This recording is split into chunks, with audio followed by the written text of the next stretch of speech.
Since taking office, the Trump administration has prioritized cracking down on Antifa.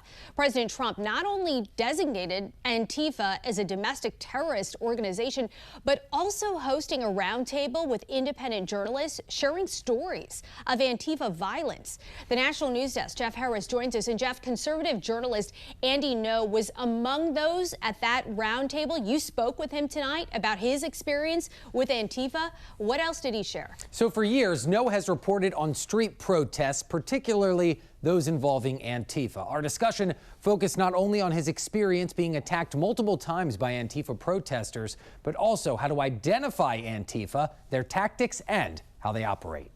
From specific clothing to signs with certain symbols and logos, Ngo says there are ways to identify Antifa members despite not having official national leadership. The black flag of anarchy plus the red flag of communism, that two together is the main logo symbol of Antifa. An independent journalist and author, Ngo has been very outspoken, including at the Trump administration's Antifa roundtable in October, about his violent encounters with Antifa while covering protests, including a brutal attack in 2019 in Portland, Oregon. And I saw I had blood running out of from my eyes and from my ears. Also years later in 2021, on the one-year anniversary of the death of George Floyd. Chased through downtown Portland on a Friday night and severely beaten and was hospitalized again. Now, aside from clothing and signs, Ngo says Antifa also has teams on the ground with designated roles, some keeping an eye out on anyone coming into contact with their direct action. When you get in closer, then you see those in the black bloc, and these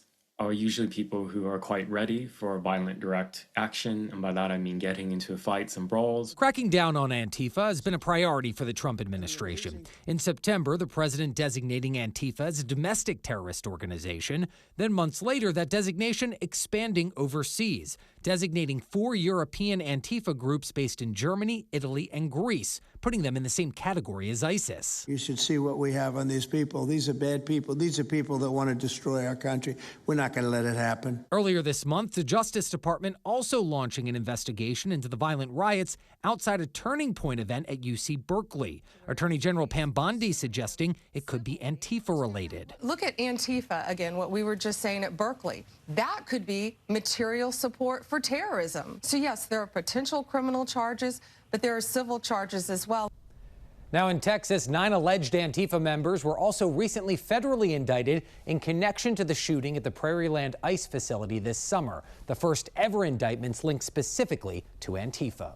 Reporting for the National News Desk, I'm Jeff Harris.